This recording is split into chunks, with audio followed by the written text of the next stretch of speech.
And I want to start with one question that it keeps appearing on my LinkedIn feed. Is SEO dead? So let's start bold. What do we think? So Carl. I'll jump in, yeah. So to add some context to this question, the first time SEO is dead was mentioned on the web was about 28 years ago.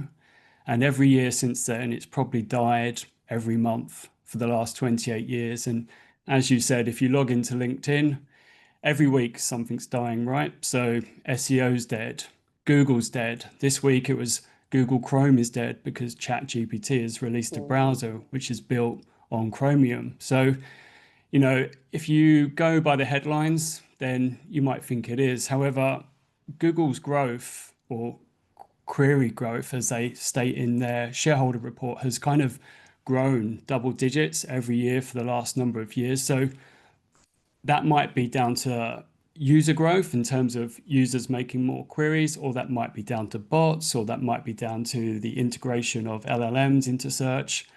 We don't know, but the query growth is going up double digits. Google's search engine market share is still around 85, 90%, depending on what data source you look at. So search is still there. People are still searching. What has changed is the diversification of search, where people are searching and where they're starting their journey. And secondly, and it's changing weekly, is the presentation layer of search. So if I was to do a search, what is the output? What does it look like? What's changed? Do I have shopping results here now? Do I have product grids?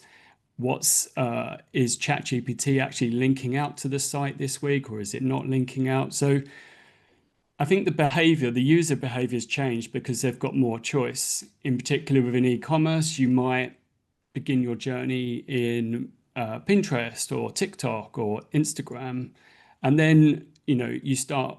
Okay, I want to have more detail. I might go into ChatGPT, and what we find is most cases people will do their research there and then go into Google and do the search for the brand or product to find that to purchase. And it's the same in shopping. What's changed considerably in the last few years is the presentation layer of a shopping result. So, you've got ads, then you've got ad product lists, and then you've got shopping lists below that.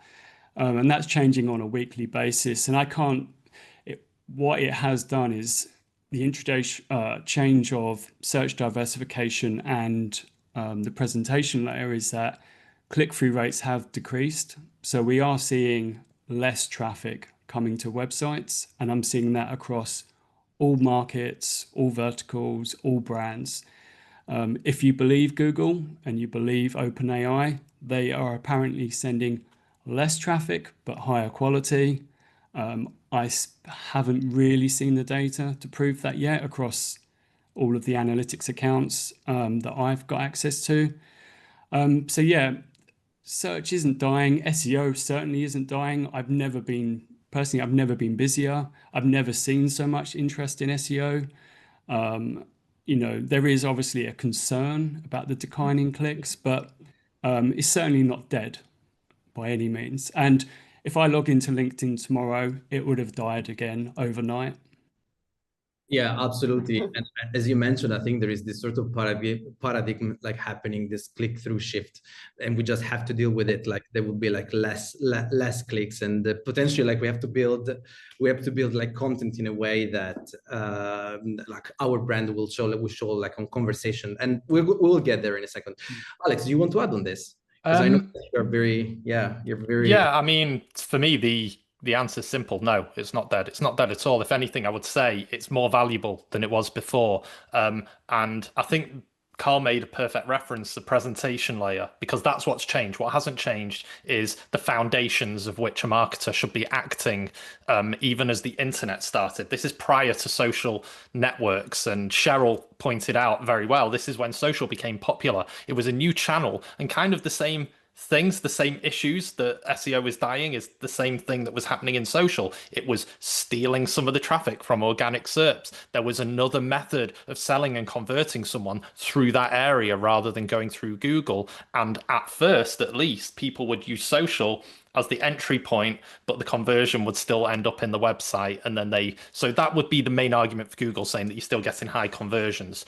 But think about it like it's like a personal shopper for you now, they know what you like and they'll go out and get it, but they still need to go out and source those things on your behalf and bring it back, knowing some context of who you are and what you like and don't like, but something will still be doing that. And that's what the agent is now. It's just your personal shopper. And that doesn't mean that you should be trying something different to impress the shopper. The shopper's just more efficient at buying because that's their job, and then they'll take it back to the consumer. Yeah, absolutely, and I couldn't agree more. We finally debunked this idea of like SEO dead, and yeah, no, it's still here, and it's still very much relevant. There is confusion though, and one of the confusion point. There are so many acronyms out there, right? So we use like GEO, AEO, LLM optimization. I think I recently saw like some posts from you, Leigh, about yeah, all like the research trend about all this search term. So what do they mean? Why do they differ? Like, how should we call it? Yeah. So I think the reason we're seeing so many new acronyms is because things are changing in the industry, as Carl and Alex just laid out. Like, it is not the same as it was 2 or 5 years ago. So people are trying to clamor for how do we define this new era? Like, what actually matters? And when it comes to GEO or AEO or terms like that, it's, I think, people trying to define everything as new. And in a lot of cases, people have a vested interest in positioning their services, trying to sell you something, trying to kind of tap into your anxieties and then point you in a direction where they can solve the problem. I have been working with my team on trying to align around the concept of AI search or AI SEO as a term for us to be grounded in, because it pulls together both like traditional SEO that we've thought about in the industry, as well as the change, which is AI. And we can use that term to connect with the things that we have been doing, the ways that we've been tackling organic searches and trying to collect relevant traffic to convert people into customers by optimizing our category pages, our product pages, building a blog strategy, doing all the things that we know we needed to do to rank, with now the fact that rankings don't matter as much anymore. The answers are being generated based on the SEO investments you've made into your website, but also how if you're showing up on YouTube, or if you have an affiliate program where people are talking about you, or people on Reddit are talking about how much they loved or hated your product. And all of that is being pulled together into the search result experience now, the answer experience. But yeah, I wouldn't suggest anybody to disregard the quality work of good SEO practitioners over the last 28 years or however long the industry has been around. But also you need to acknowledge that things are changing, and you should be thinking about your search strategy more holistically than ever before. And I think this brings me to the next question. But before that, I believe last time we chatted, like you told me that at SEMrush you're calling it AI SEO, which I very much like. Yeah. Pretty straightforward. I think it just explain what it is, right? It doesn't have to be complicated with all these acronyms. Like let's call it that way. Yeah. I want to add one more thing. So AI SEO or just AI search, because I think what we're seeing and we're going to continue to see with the way products like Performance Max or AI Max or ChatGPT shopping is the more overlap between organic search and paid search. There's going to be more of a melding of those two things. So AI search as the larger category, but then when it comes to organic tactics specifically, yeah, we like AI SEO. And we all like it, so let's stick with it. But to your point, it's about like how this search engine like presented information. Like, and this is a question that I have. I have a question from Meg actually. How does like LLM select and present answers, right? So we have here today like if some merchant, and what they want to know is really like how they can get seen, right? So I think the question before that is how this LLM works. So, okay, so when I try to explain this to my clients, I try to kind of simplify it. And in simple terms, when you think about the essence, Google lists, whereas LLMs, so those AI technologies, can you hear me okay? Yes, yeah. Oh, I'm sorry. The LLMs create. So Google lists, LLMs creates. And let me explain. So in traditional search, Google tried to looks for direct match to a user query, right? So they have the query, they find a match, they list all those results, they order the results based on different factors like on page, off page, technical and so on, and they present this to the users. So this is traditional search. LLMs, they work differently. They are AI technologies which are trained on data, and they have this huge amount of data when they learn the patterns and relationships between the words and phrases in natural language. And based on that, because they have so much of this data, they are able to generate contextualized results which are very much relevant to the users. On the top of that, they also know something about you already probably from the child, from the history, etc. They are able to contextualize those answers even more. And additionally, what they do as well is that sometimes to really improve the quality of the response, what they will do is they will use something called query fan out. So literally what they do is that they take your prompt, they split it into subqueries, gather information for each of those queries, merge it together, and all together they present as a response. This is honestly like the simplest way to explain this, but this is my understanding how LLMs works versus traditional search. I don't know if there's anyone who'd like to add something additional to this. Alex, you were Alex can go. Or one way that I'm thinking about the way LLMs work specifically is the way that people are interacting with them, and we're still in the early days. But I think the biggest thing is like, what does a prompt look like? What is a question that you might present to ChatGPT or in Google or AI mode? How does that look different from a traditional keyword? An example in my life recently is my girlfriend wanted to buy new bed sheets, and she might have 2 years ago just searched like best bed sheets 2025. But she had been using ChatGPT for a while, and she asked, like, I need recommendations for bed sheets. My boyfriend sleeps hot, I sleep cold.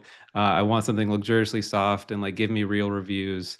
And that's kind of an example of somebody who's been using the technology for a little bit, but like that query would not have really been possible 2 years ago because there is no document that matches that exactly. But now these LLMs can go and synthesize data from all over the internet to find the best combination of responses and serve it up to you.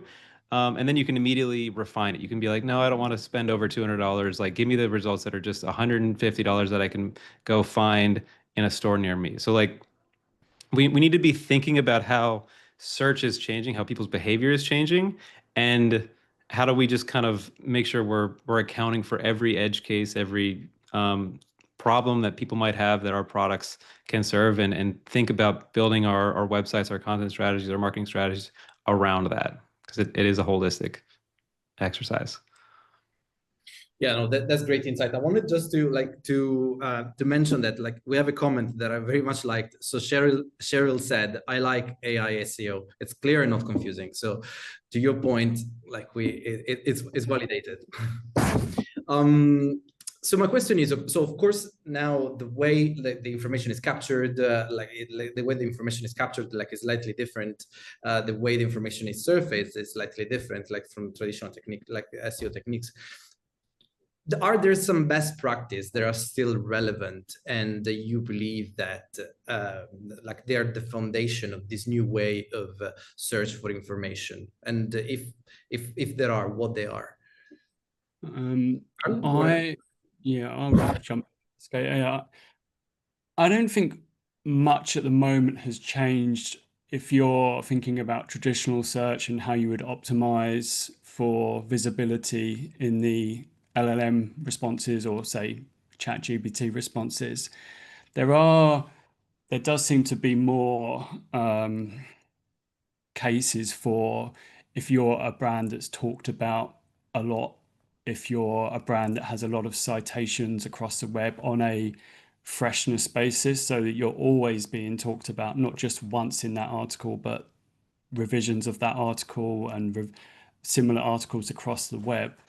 What I'm finding at the moment is everyone is very much on this shiny object, when the reality is they can't even most brands can't even do basic stuff on their websites, right? They can't even edit a content block or do a redirect. We're still at that stage where getting the basics right for traditional search would prove valuable in the LLMs. There is lots of new opportunities if you want to take shortcuts, if you want to be sneaky, if you want to hack or manipulate. As any new technology evolves or arises, there's always new opportunities. A lot of that stuff will have diminishing returns, but if you have an appetite for risk and know the downside of playing these games, then you might want to take that. But I think the fundamentals are still there, but where the fundamentals apply, it has to apply across all channels. Like, I feel like SEO very much has to be part of all of the other channels. And that you build a great brand that people are searching for. You build a brand where people are searching for your brand plus product. You're building a great product. You're getting great reviews. There's positive sentiment across the web. People are coming back, reordering. Like, they're all really kind of business objectives, especially if you're an e-commerce store. Great UX. There's, from an SEO perspective, there's not enough importance played on UX. But where we've traditionally optimized for Google, I'm now telling clients, you need to own your branded search journeys across all products, across all web. So like, if I go into TikTok, how well is my brand represented? Do I have some crazy TikToker saying bad things about my brand? Like, you should own and be a bit more aware of the visibility of your brand across all of search, not just Google. And I think that's where you could apply the fundamentals that you've learned in traditional search and start taking them across where your audiences sit. You don't have to do every product, but kind of understand where your audiences are talking and conversing. And I think I just wouldn't get too carried away right now. It's not to say it won't change in the future, but at the moment, most brands would be best placed they've probably got a 2-year backlog of SEO tickets they haven't got through. So like, I would be focusing on those first. So your recommendation is like getting the fundamental right?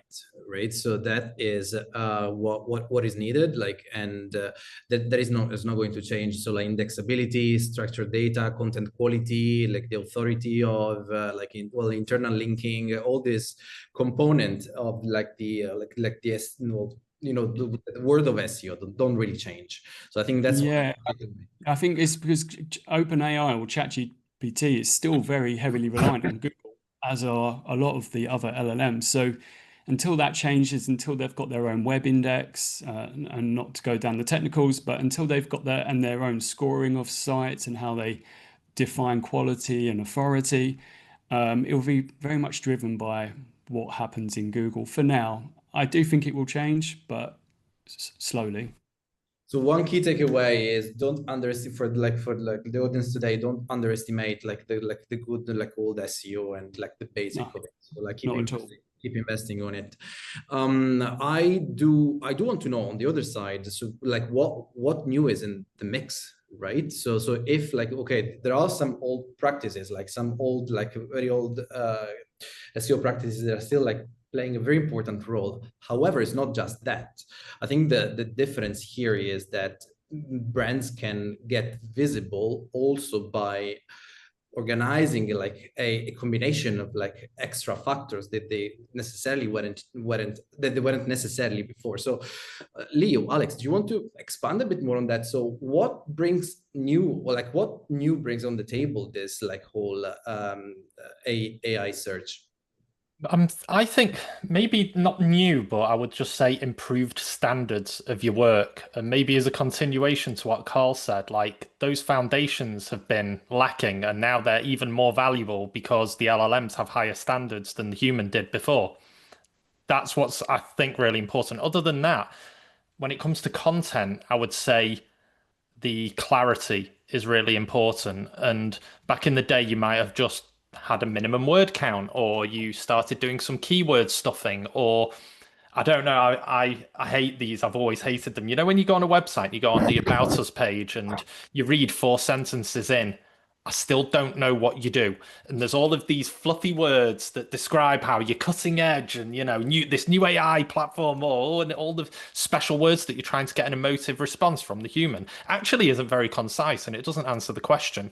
That should be your editorial standards should improve and you should audit that, I would say, to make sure that whilst you should be detailed and you should answer as many questions as possible, you shouldn't go overboard and populate as much as you can, not just content, right? Imagery, videos, and tying them together. And again, using maybe YouTube to disperse some of that video content out there. That's the kind of stuff that I would say not new, but maybe that's something to just turn the knob and increase it a little bit to focus on that. And again, standards technically, just make sure that if your website was not performing well before, imagine how an agent's going to interpret it. Yeah, and I would just echo both Alex and Carlos said. Like, I really don't think there's much that is brand new in terms of best practices. But the way I would start thinking about it differently is if you are hiring an agency to help you do SEO, or if you're hiring somebody on your staff, like they need to be thinking beyond just your website. It's not just are pages indexable and do we have blog content. I've always spent a lot of time just in the Google search results, the search results pages myself, or playing around in ChatGPT, seeing what is, if I try to think like my customer, ideally using real data from your Google Search Console or a platform like SEMrush, what are people searching? And what does it actually look like when they get to it? Is there an AI overview? Is it pulling in citations from Reddit? Are there a lot of videos where like, hey, you've kind of known you should have done a video strategy for a long time, but now when you look at your search results page, like there's a lot of video. And then you go look at the most recent videos on YouTube and there's hundreds of thousands of views for products. Like, so you're missing out on that opportunity before, but now it's that much more prevalent. But it really just depends on your particular industry and you spending time thinking about your audience. What are their problems? What are they searching for? What are they seeing in those in the generative answers? And then building your strategy around how to reach them in a holistic sense. Makes complete sense. I was reading a question, like, because normally we leave question at the end, but this one is particularly relevant. There's a question from Thembi that says, if clarity now outweighed the word count for SEO, how should small product-based brands like mine balance storytelling and keyword use on product pages or blogs? Maybe I can answer this by comparing it to maybe describing whatever that product would be during a dinner party to the person next to you.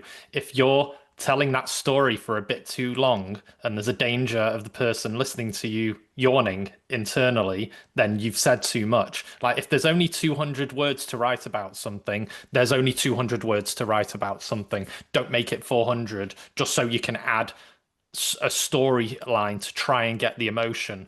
The emotion will either already be contextualized and you've already got them by the hook because you're selling sunglasses and that person likes to go away in hot weather all the time. That's already been done. Just tell me about the glasses. Yeah, and I think that links very nicely to a question that I had for you guys, which is about the so if I am a merchant, right, and I'm selling like shoes, right, and first, like my buyers would go on Google, I would search for like a pair of shoes of my site. Now the type of search like really evolved, right? Maybe like they can ask on in the ChatGPT, like Claude, like I like to run, and like I go like on trailing, where like I go on like on the mountain runs, and I'm a person like this. Like, what sort of shoes can you recommend? What sort of shoes can you recommend? So the type of search has really evolved, right? So I believe from a merchant perspective, how do they know what, how can they understand like what queries are now being used, and what should they be optimizing for? The main thing that marketers need to be doing more of is like just doing audience research, like figuring out who are the people you're trying to reach, what are the products that you offer, and how does it connect to them. If you sell shoes that are more oriented at trail runners compared to road runners, then like you're going to have more success with them. It might be difficult for you to be a product for everyone in an area where specialization matters. So you need to speak to your customers. Look at your reviews. What is the language that people are using? How are they talking about you or your product category on subreddits or in other blogs? Like, go learn about your customers and use that to inform how you write your product content, how you write your blog content, and your YouTube video scripts and your TikTok videos. Like, all of it needs to be based on spending more time understanding your customer. Yeah, it's become too easy for people to be like, oh, I need a tool to tell me that data. I need a platform to log into and give me that volume. At the moment, we don't actually have any search volume or not any clear identifiable search volume for prompts. So, you know, ChatGPT doesn't have its own analytics package. There are services that are claiming to have some form of search volume for AI prompts. But at the moment, we don't have that kind of data that we've had maybe for the last 10, 15 years in SEO. So as Leigh said, it is about like talking to your customers. So like with some of my clients, we're building our own internal LLMs to take all of the call data, take all the internal chat, all the customer service tickets, chat bots, and we're plumbing that all into one LLM to kind of identify all of the pain points, because certain teams don't talk to certain teams. You don't tend to have salespeople talking to help desk and that kind of thing, but we're plumbing it all into one central place, and then taking discussions from Reddit, from review platforms, and then consolidating that to kind of find the pain points, to find the good things, the bad things, the common questions. And that's before we've even opened up a SaaS platform to tell us what the search volume is for a particular prompt. So I do think, though, in terms of the evolution of OpenAI and LLMs, I do believe that at some point we will have analytics data from them to give us a better understanding of how people are engaging with brands on their platforms, because they're going to have to prove it at some point, because they're going to need money and they're going to need advertisers, or they're going to need brands piling money into this. So at the moment, the data is really limited. Google Analytics doesn't provide really any insights other than referral clicks. Google Search Console. If you, for anyone on here, if you're running an e-commerce store and you don't have Google Search Console installed, please install it. It's free. And within that, you can run filters to work out the who, the what, the why, all of those questions on how people are potentially asking questions about your brand. And that data will appear free in Google Search Console. And it's an easy filter to apply. So at the moment, we're kind of a little bit in the dark, but I do suspect that will change in the not too distant future. I've been thinking about a lot about this because SEMrush as a platform has been based on being a keyword database platform, and there are other ones out there. I definitely recommend starting with Google Search Console. But when it comes to thinking about prompt volume or keyword volume, in a lot of cases, you can still rely on the historical data and the data that we are collecting right now. It's the entire world has not shifted over to using ChatGPT, and people's behavior within Google is evolving, but the same number of people that want to buy trail running shoes are roughly the same number of people that want to buy it this year. If your category is brand new, the data might become more challenging, but the behaviors that we've had from search tooling over the last couple decades is still useful. So go and use that as a reference, but then also spend more time thinking about all these other things: customer support tickets, sales calls, reviews. Layer it all together. And I don't know. I want to caution people to be too fearful of like, we don't have the data right now. It is a bit of a black box. I do agree that it is a challenge. I think we will probably get some ChatGPT Search Console at some point to get more granular data. But either way, like if you're focused on what your category, your subcategory, the products that you offer, and then layering in all of the different features you solve for, use cases you solve for, and then building your content strategy around that. If you're intentional about that, you're almost going to be visible by default. But you have to do the work on the research side.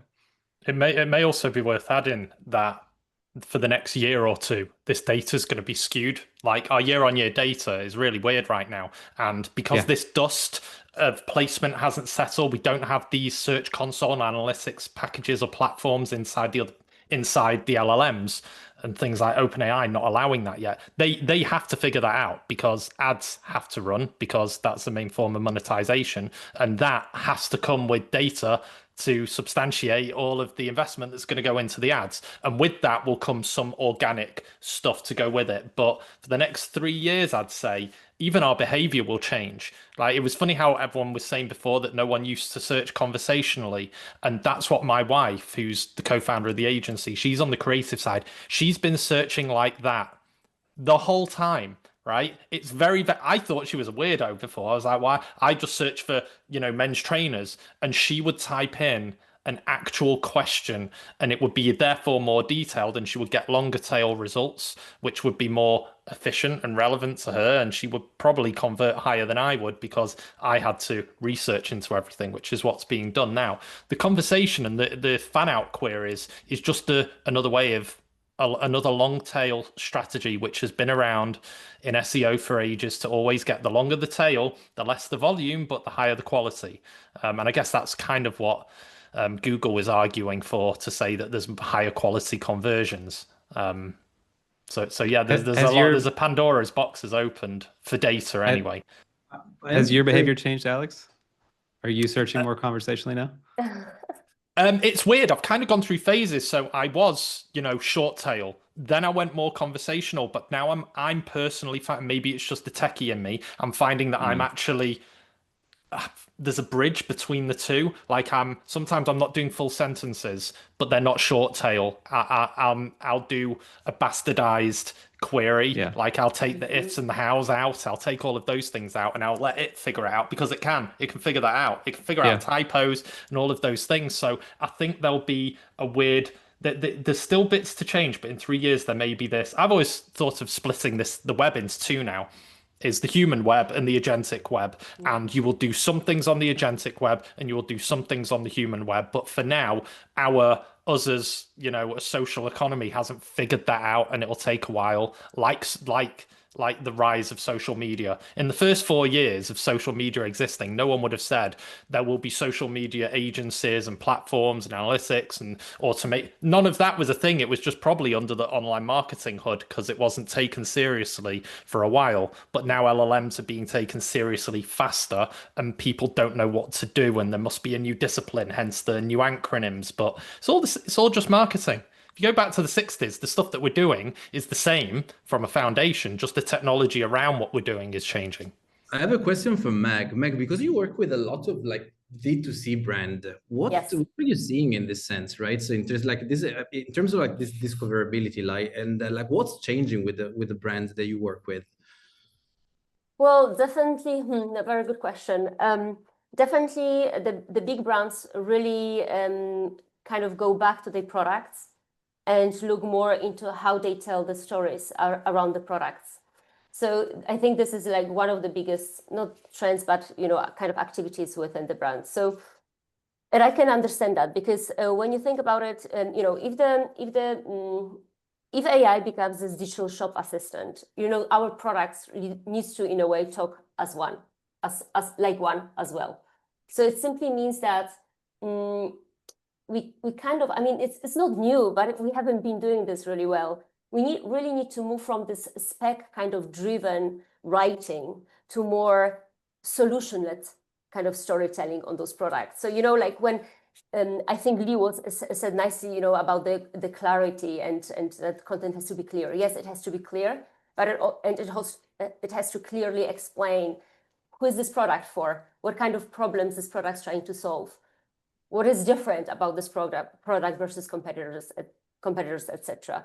So I think this is one of the tactics and kind of tactics which big brands are focusing on, which is simply, in simple words, it's looking at the needs of users, pain points, and kind of leading with the benefit and supporting with features, if you know what I mean. Focusing really on why people come to this website, what they're really looking for. And just to give you the classic example, if you sell bottled water, 500 milliliters, double isolated, stainless steel, this is great. But really within the AI kind of search, and what really people search is they're looking for a bottled water which will keep water cold for 24 hours and will not leak in my gym bag, if you know what I mean. So it's like a different way of writing. Yes, clarity has to be there, but I think contextualizing those products more is something critical.